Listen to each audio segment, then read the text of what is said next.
Assalamualaikum warahmatullahi wabarakatuh. Waalaikumsalam warahmatullahi wabarakatuh.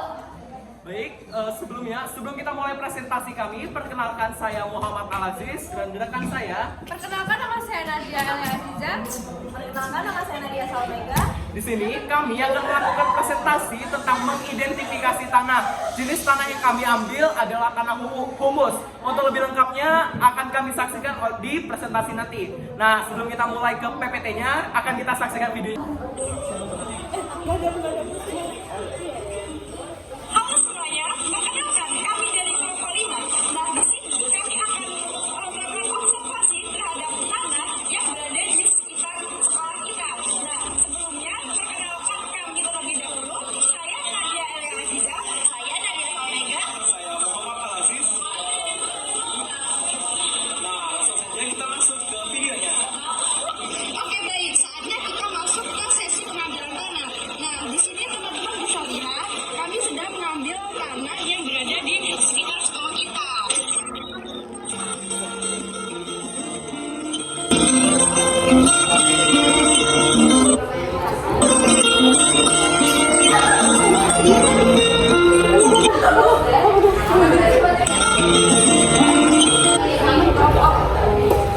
Oke, baik. Yang pertama, saya akan menjelaskan tentang pengertian dari tanah humus terlebih dahulu.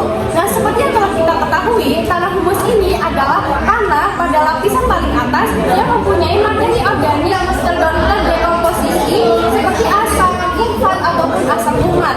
Nah, di dalam tanah humus ini sendiri biasanya itu terjadi karena adanya pelapukan dari tanaman. Dan tanah humus ini mempunyai ciri khas tertentu, yaitu biasanya berwarna gelap. Oke, selanjutnya saya akan menjelaskan tentang kategori tanah humus.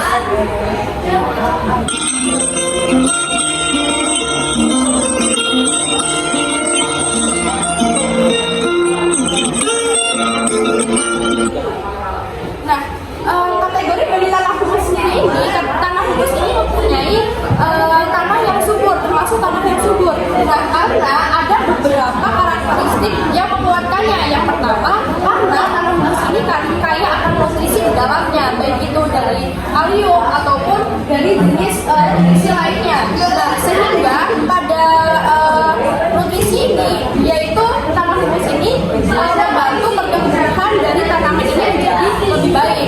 Yang kedua, yaitu terdapatnya air. Nah, tanah humus ini sangat baik untuk menyerap air. Nah, karena ketika dalam musim kemarau ini biasanya tanaman itu kekurangan air. Nah, jika tanaman ini ditanam di tanah yang humus, biasanya itu tanaman tersebut tidak akan kekurangan air karena pada tanah humus ini sangat baik untuk menyerap air.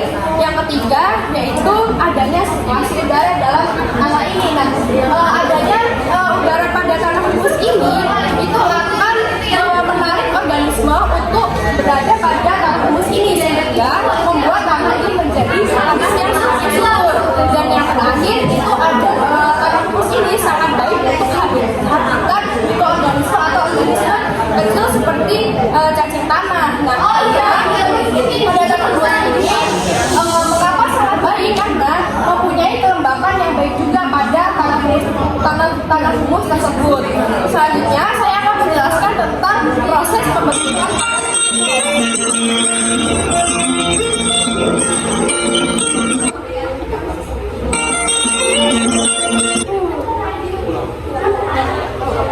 Nah, selanjutnya pada proses pembentukan itu adanya iklim, organisme, bahan hidup, topografi, dan durasi waktu pembentuk. Nah, saya yang pertama akan menjelaskan tentang iklim. Nah, iklim ini sangat mempengaruhi dalam proses pembentukan tanah humus karena pada iklim ini bisa karena adanya suhu maupun curah hujan sehingga membuat proses pembentukan tanah ini menjadi lebih baik. Selanjutnya yaitu adanya organisme. Nah, di dalam organisme ini sangat baik juga untuk kesuburan tanah humus karena organisme ini akan saling berinteraksi sehingga dapat menyebabkan tumbuhan itu menjadi lebih subur. Ya, selanjutnya untuk bahan hidup, topografi, dan durasi waktu akan dijelaskan oleh rekan saya. Baik, selanjutnya adalah yang ketiga, bahan induk. Bahan induk atau materi materi dasar dari tanah humus adalah sisa-sisa bahan organik atau sisa-sisa makhluk hidup, termasuk di dalamnya hewan, tumbuhan, mikroba, dan lain sebagainya. Kemudian yang keempat adalah topografi. Topografi mempengaruhi drainase, di mana drainase ini dipengaruhi tempatnya, di mana drainase ini akan semakin lebih baik ketika tempatnya miring atau bergelombang, dan drainase yang baik akan menghasilkan tanah humus yang baik. Nah, baik. Yang kelima itu ada durasi waktu pembentuk tanah humus. Pada umumnya, durasi waktu pembentuk tanah humus itu berlangsung lama dan lambat.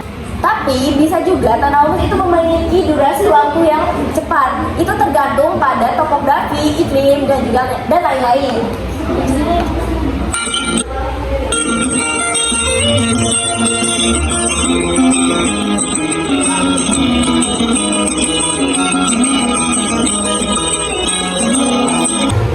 Yang pertama itu ada tekstur dari tanah humus.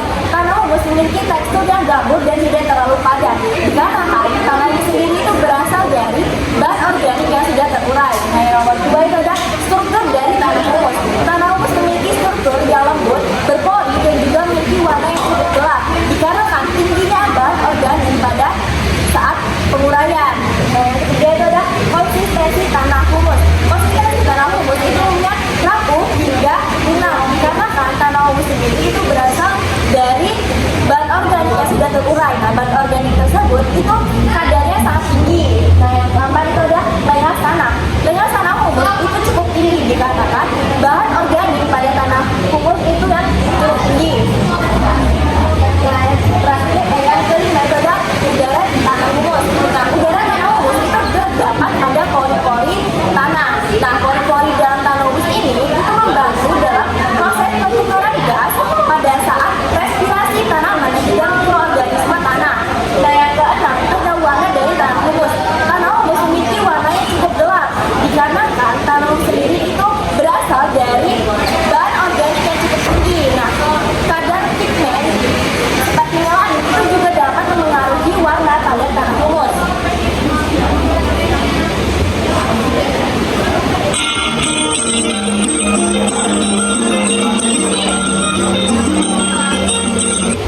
Baik, selanjutnya adalah yang kedua, sifat kimia. Tanah humus memiliki sifat kimia yang penting untuk kesuburan tanah. Beberapa di antaranya adalah yang pertama, kapasitas tukar kation atau CTK. Tanah humus memiliki CTK yang tinggi karena kandungan bahan organiknya yang tinggi. Hal ini memungkinkan tanah humus untuk dapat menyimpan dan menukar ion-ion nutrisi seperti kalsium, magnesium, dan kalium dengan tanaman. Kemudian yang kedua adalah pH tanah. Pada umumnya, tanah humus memiliki pH netral hingga sedikit asam. Kalau berdasarkan angka itu sekitar 6 hingga 7. Kemudian pH yang baik akan membantu pertumbuhan tanaman menjadi lebih baik, seperti tanaman pertanian dan tanaman hortikultura. Itu akan tumbuh baik dengan menggunakan tanah humus.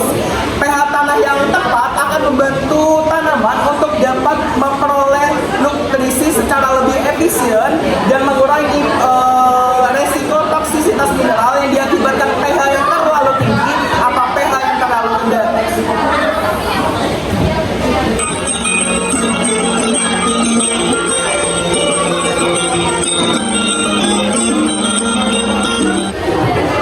Yang ketiga adalah sifat biologi tanah humus. Yang pertama adalah keanekaragaman mikroba tanah.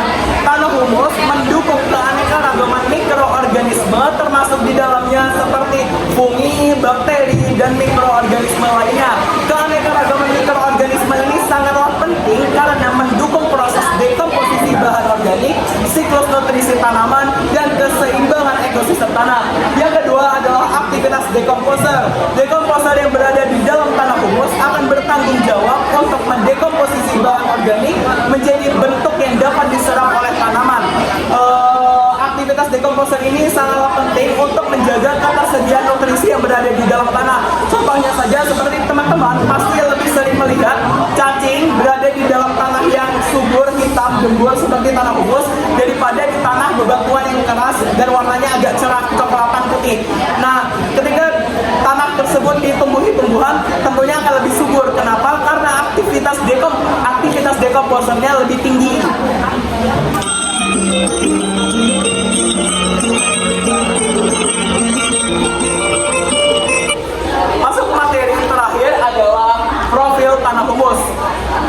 dasarnya tanah humus masuk ke beberapa horizon dalam profil tanah.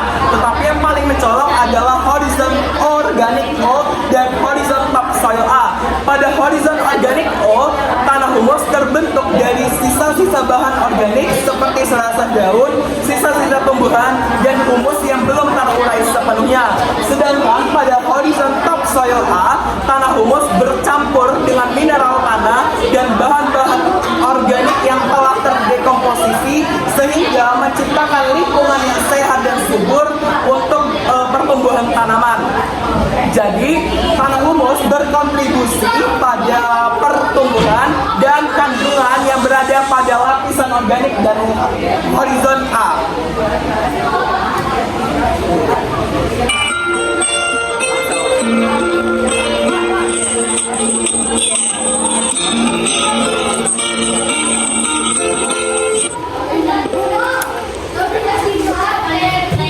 Baik, saatnya kita masuk ke sesi selanjutnya, yaitu sesi tanya jawab.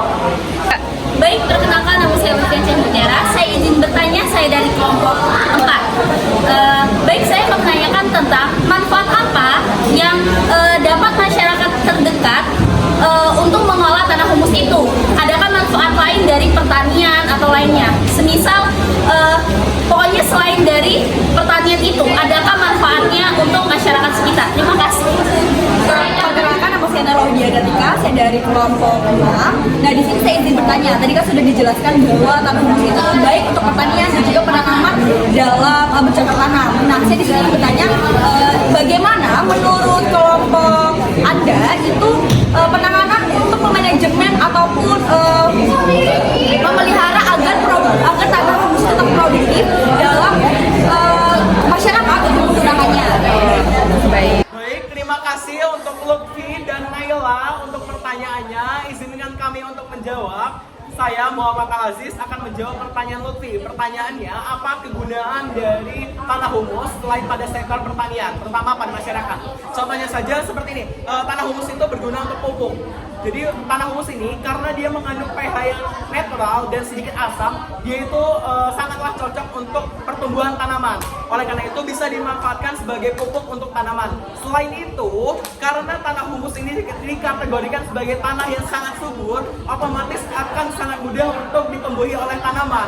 Dan tanaman yang subur akan menghasilkan oksigen yang banyak, sehingga pada akhirnya itu akan sangat berpengaruh pada masyarakat. Apakah cukup? Cukup, sayang. Terima kasih. Selanjutnya pertanyaan dari Naila akan dijelaskan oleh Nadia. Amelia. Saya Nadia Aziza, saya akan menjawab pertanyaan dari Naila Widya Triantika mengenai apakah tanah humus ini masih bisa bagaimana cara tetap produktif, betul? Nah, menurut kami agar cara tanah humus ini bisa lebih produktif itu bisa dimanfaatkan untuk sektor pertanian karena pada dasarnya tanah humus ini kan bersifat netral sehingga tanah humus ini bisa dapat produktif seperti dimanfaatkan dalam lahan pertanian seperti untuk ditanami padi ataupun jagung ataupun pada sektor perkebunan bisa ditanami oleh tumbuhan-tumbuhan yang lainnya. Apakah bisa menjawab? Terima kasih. Baik, cukup sekian presentasi dari kami. Mohon maaf apabila ada salah kata. Kami akhiri. Wabillahi taufiq wal hidayah. Wassalamualaikum warahmatullahi wabarakatuh.